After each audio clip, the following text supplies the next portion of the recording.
Okay, we're doing a ghost immobilizer handover in a VF Commodore to my customer Rob, sitting here in the driver's seat. Basically, when you hand over the ghost to a customer, there's a couple of things that the customer must know. Number one is how to enter his PIN. Now, we generally set a very simple PIN.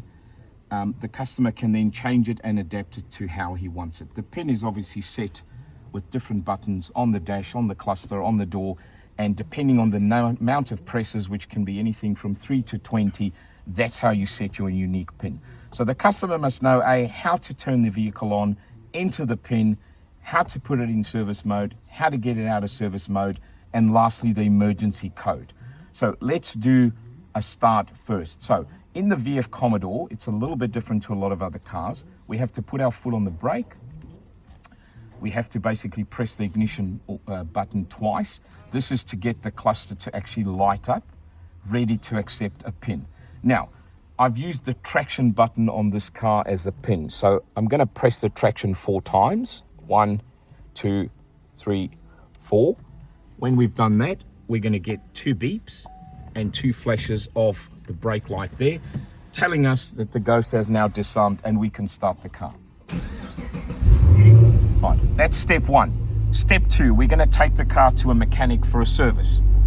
Drive the car to the mechanic.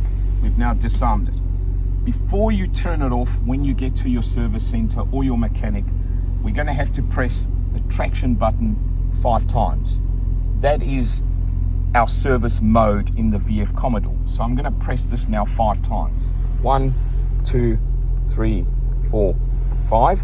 We're going to get 5 flashes coming from the car. That's now in service mode. We can turn the car off. We can now hand the vehicle over to the service center. In service mode, they will be able to stop and start the car at their will to do the repair, to do the service, to do whatever they need to do it. Okay. Now, if we turn the ignition off, at the end of the day, we're going to collect our car. We're going to take it out of service mode. That requires a PIN entry. So basically, without starting the car, we're going to turn the ignition on again. We can actually press and hold it for about 8 seconds, which will fire the ignition on, right? That's another option in the VF Commodore. Once the ignition is on, we're going to do our PIN entry. So again, I'm going to press the traction 4 times. 1, 2, 3, 4. We're going to get 2 beeps. We now out of service mode. We've done a valid PIN entry. The car is drivable. So that is step 1 in teaching a customer the ghost. Put it in service mode, get it out of service mode, PIN entry, step 1. The other thing that the customer has to know is the emergency code override procedure. Now, let's say, for example, the traction button in this vehicle went faulty, stopped working. The customer gets in. He's not going to be able to enter a PIN because this button is no longer operating. He now has to resort to his emergency code. Now, the emergency code is a 4-digit PIN number, which is under the scratch pad on the customer's card. The customer must know how to enter the PIN number, and that is done. I'm going to give an example.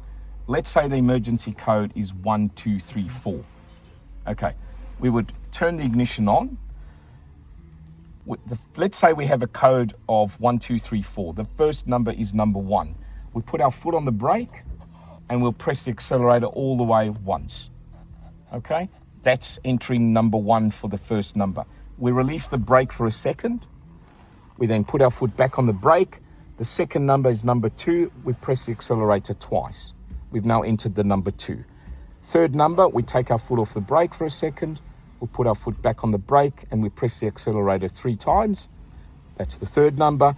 The last number being number 4, we take our foot off the brake for a second, put our foot on the brake, and we will press the accelerator 4 times. At the end of that sequence, when you release the accelerator and the brake, the ghost will go into learn mode and it will allow you to start the car. Learn mode, 2 things you can do. You'll start getting 1 beep every 3 seconds. You now have the option of changing the PIN. So you can do a new PIN entry. Let's say, for example, we chose to press this one. So we'd go 1, 2, 3, 4. The ghost would give us 3 flashes. We'd go 1, 2, 3, 4 again. The ghost would give us 2 flashes. that sets the PIN. So it's a two-part process. Ignition on, set your PIN, 3 flashes, do it again, 2 flashes, that's your PIN set. In the case of using the emergency code and it's in learn mode, you can also just start the car and drive it, because at that stage, you've got a damaged button, your car won't start. So these are the things that a customer has to know. Number 1, how to enter your PIN, how to put it in service mode, how to take it out of service mode, and how to use his emergency code.